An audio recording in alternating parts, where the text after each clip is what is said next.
Sallallahu ala Muhammad Sallallahu alaihi wasallam.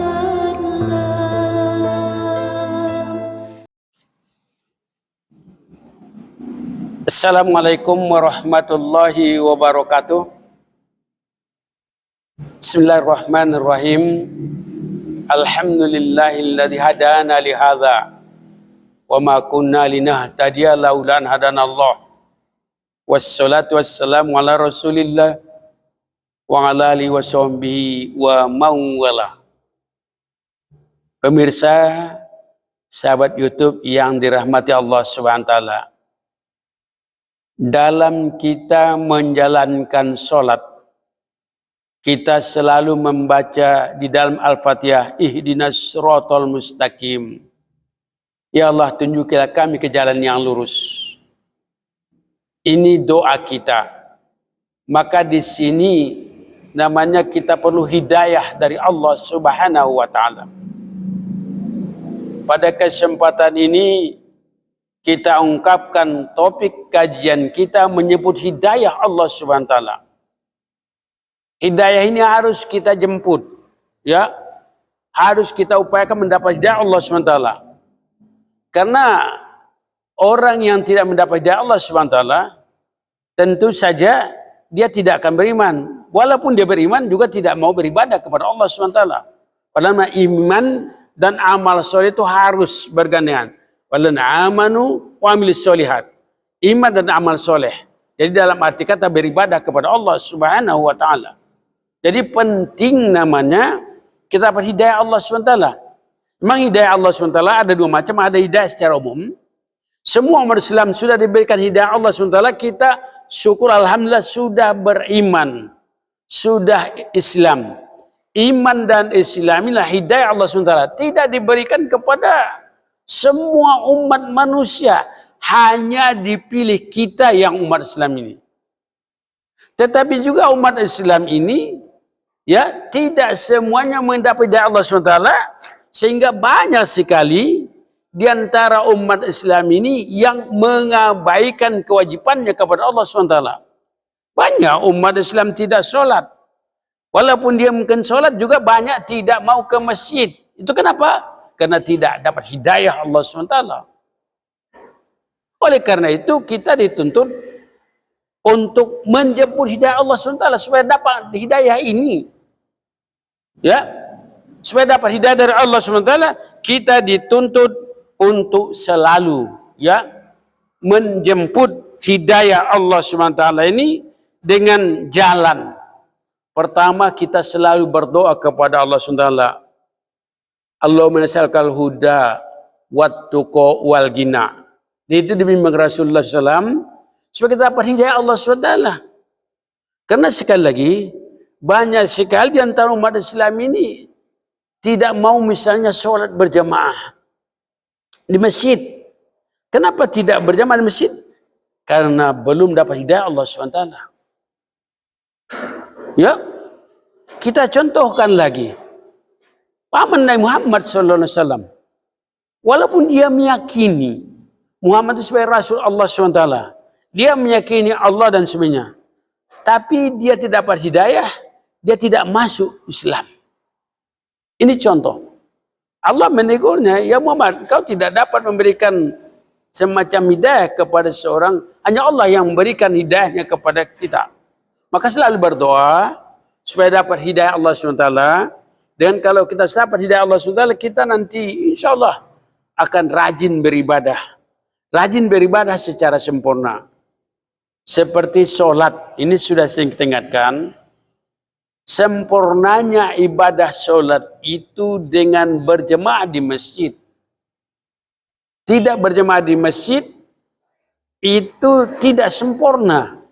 Kenapa? Karena sudah mengingatkan kita. La sholata li jaril masjid illa fil masjid. Tidak sholat tetangga masjid, tinggal di masjid. Nah, kenapa dia malas ke masjid? Ya, karena tidak dapat hidayah Allah SWT. Oleh karena itu jalan yang pertama kepada kita untuk menjemput hidayah Allah Subhanahu wa taala ini, ya, selalu berdoa. Di samping tadi ihdinas siratal mustaqim, memang sudah kita biasakan ketika kita dalam sholat itu, karena itu Al-Fatihah sudah rukun daripada sholat itu sendiri. Dia rukun membaca Al-Fatihah. Rukun artinya ketika tidak baca Fatihah, maka nanti sholat kita tidak sah. Tapi rupanya kalau sekali masih kurang. Jadi senantiasa kita berdoa, ya. Di samping tadi ihdinas siratal mustaqim, bacalah Allahumma nas'alukal huda wattuqa wal ghina. Ya Allah, anugerahkanlah kepada kami huda. Jadi huda itu petunjuk Allah SWT. Huda, ya, jadi petunjuk Allah SWT. Yang kita jemput itu, ya, hidayah Allah SWT. Huda sama dengan petunjuk atau hidayah dari Allah Subhanahu wa taala. Kemudian setelah tadi lunasul huda, wattuqa, ketakwaan. Hampir sama sebenarnya, ya. Ibadah-ibadah kita menuju kepada takwa, tapi ditekankan lagi lunasul huda, wattuqa. Lalu kemudian yang ketiga wal ghina, kecukupan, kekayaan. Jadi namanya kaya itu bisa mencukupkan apa adanya. Istilah kita pas-pasan. Ketika kita misalnya butuh, ya, untuk menyekolahkan anak, tahu-tahu alhamdulillah ada rezeki kita. Ketika misalnya mau pesta, ada rezeki, ya. Ketika misalnya katakanlah kita di rumah tidak punya beras, tidak punya apa-apa, tahu-tahu ada rezeki. Itulah nanti orang yang cukup itu. Pas-pasan, pas-pasan. Jadi hidayah Allah SWT perlu kita jemput dengan doa-doa kita. Lalu kemudian berikutnya, untuk menyebut hidayah Allah SWT, ikutilah pengajian. Ikuti pengajian-pengajian. Kalau misalnya pengajian ini masih berat kepada kita, ya sekarang kan mudah kita. Sekarang mudah untuk mengikuti pengajian. Tidak sempat misalnya pengajian di masjid, ya pengajian ada di media sosial. Media sosial itu luar biasa, ya. Setiap saat dapat kita buka. Tapi jangan pernah bosan mempelajari namanya ajaran agama ini. Jangan pernah bosan sebelum kita. Maka Rasulullah mewajibkan kepada kita untuk menuntut ilmu sepanjang hayat kita sampai kita meninggal dunia, supaya dapat hidayah Allah SWT. Karena ketika kita menuntut itu diingatkan, ya, mana yang baik, mana yang buruk, selalu diingatkan. Dianjurkan kita untuk selalu istiqomah dalam ajaran agama Allah SWT. Istiqomah kita beribadah. Maka gunanya itu, ya, kita menaikkan pengajian untuk mengingatkan kita bersama. Walaupun kajian-kajian itu tentang itulah. Memang kajian-kajian itu tentang urusan bagaimana misalnya urusan ibadah kita, urusan tauhid kita dan sebagainya, supaya beres. Maka tidak boleh kita, ya, istilahnya ini haram hukumnya ketika tidak mau mempelajari ajaran agama Islam itu. Karena wajib sesuatu yang harus dilakukan. Jika dilakukan berdosa, ya, jika dilakukan berpahala, jika tidak dilakukan berdosa. Maka menuntut ilmu wajib. Thalabul ilmi fardhatun ala kulli musliman muslimat. Menuntut ilmu wajib bagi laki-laki dan perempuan. Bagaimana batasannya? Udlubil ilma minal mahlal dari. Tuntulah ilmu itu dari buayan sampai ke liang lahat. Sampai kita meninggal dunia. Jadi batasan menuntut ilmu ketika kita meninggal dunia. Nyebut hidayah Allah Subhanahu wa taala. Nah, kemudian berikutnya yaitu memperdalam, ya, memperdalam tarikh riwayat-riwayat Nabi Muhammad sallallahu alaihi wasallam. Kita baca-baca tarikh Rasul-Rasul, khususnya Nabi kita Muhammad SAW. Kita kalau sudah baca itu mudah-mudahan, ya, akan meningkat iman takwa kita, akan meningkat ibadah kita kepada Allah Subhanahu wa taala. Kemudian berpegang teguhlah kepada tali Allah Subhanahu wa taala. Tali Allah Subhanahu wa taala artinya agama Allah Subhanahu wa taala ini. Agama diturunkan Allah Subhanahu wa taala untuk membimbing manusia menyelamatkan manusia fit dunya wal akhirah, dari dunia sampai di akhirat kelak. Jadi oleh karena itu penting sekali untuk kita berpegang teguh kepada tali Allah SWT. Ya, di dalam Al-Quran ingatkan kita hablum minallah wa hablum minan nas, menjauh hubungan Allah SWT dan jauh hubungan sama manusia. Nah kemudian berikutnya, supaya kita mengikuti sunnah Rasul, menghidupkan sunnah-sunnah Rasul. Jadi menjemput hidayah Allah SWT, kita hidupkanlah sunnah-sunnah Rasul walaupun menurut kita kecil. Menurut kita ya, tapi sebenarnya semua sunnah Rasul itu besar. Menurut kita kecil, misalnya berpakaian saja. Berpakaian seperti ini misalnya, kata mohon maaf gitu, ini namanya berpakaian sunnah Rasulullah. Artinya bergamis, syukur-syukur pakai seperti ini. Pakai seperti itu sunnah Rasulullah. Sunnah Rasulullah SAW yang paling tinggi itu adalah nikah.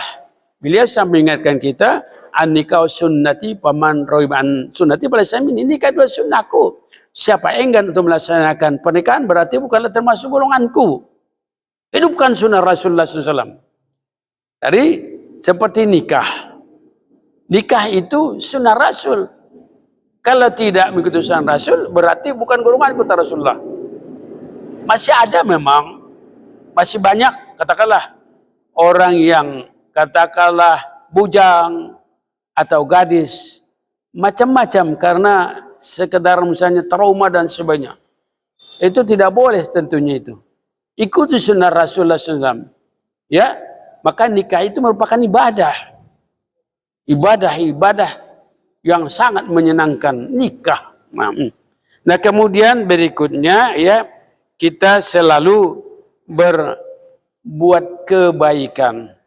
Jangan menganggap enteng tentang kebaikan. Maka berlomba-lombalah dalam kebaikan. Berpasti walaupun itu kecil. Jangan menganggap enteng dengan berkebaikan kecil. Karena itu memang nampaknya jalan setan kepada kita supaya jangan mau beribadah. Jadi walaupun kecil, upayakan melakukannya. Karena itu memang supaya nanti jangan sampai setan berupaya mengalihkan kita untuk beribadah kepada Allah Subhanahu wa taala.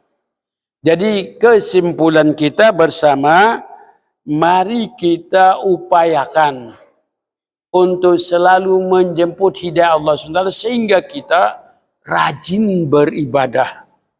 Karena namanya ibadah ini, iman kita juga itu namanya ada kadang-kadang naik, kadang-kadang turun. Turunnya al-iman yazdad, naik.